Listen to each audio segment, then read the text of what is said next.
Despite the advancements made by African Americans in Harlem, minorities and recent immigrants were largely untouched by the prosperity of the decade.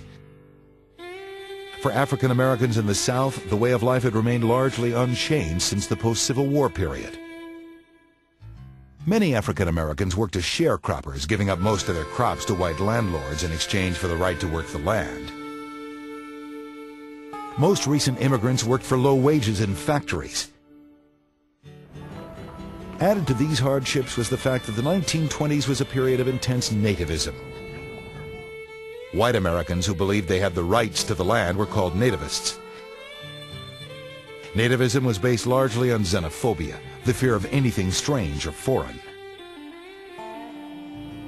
One of the largest nativist groups in America was the Ku Klux Klan. The KKK was anti-black, anti-Catholic, anti-Semitic, and anti-immigrant. They blamed American Catholics for placing allegiance to the Pope above that of the United States, and believed Jews controlled movies and music, using them to promote sinful activities. The group spread outward into the Midwest, and by 1923 they controlled 3 state governments.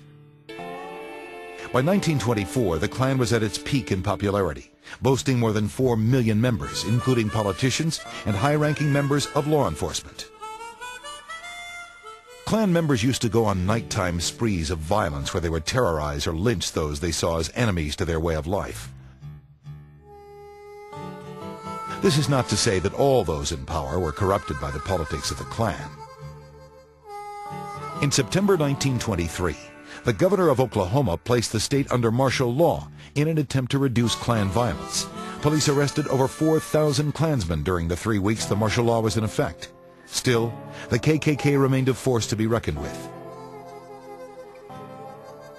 In 1925, 40,000 Klansmen marched down Pennsylvania Avenue as an exhibition of their political power. Nativist views weren't just restricted to fringe groups like the KKK. In 1921, 1924, and 1929, the U.S. government passed new restrictive immigration laws. These laws were designed to prevent potential troublemakers from entering America. But there was a racist element to the quota system which favored immigrants from Northern and Western Europe who were predominantly Anglo-Saxons. The quota system sharply limited the number of immigrants from Southern and Eastern Europe, thereby limiting the entry of Jews and Italian Catholics into the country. Asian immigrants were completely banned.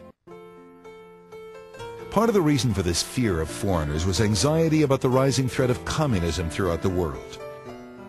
The fear became known as the Great Red Scare. Americans were fearful that foreign radicals were planning on overthrowing the government and abolishing America's democratic way of life. In 1920, Attorney General A. Mitchell Palmer rounded up more than 4,000 people, among them alleged communists, socialists, and anarchists. That same year, Sacco and Vanzetti, 2 Italian immigrants believed to be anarchists, were arrested for armed robbery and murder. In 1921, they were found guilty, and both were sentenced to die in the electric chair.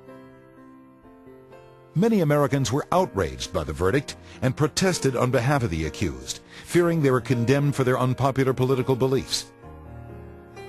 Despite the demonstrations, Sacco and Vanzetti were executed in 1927.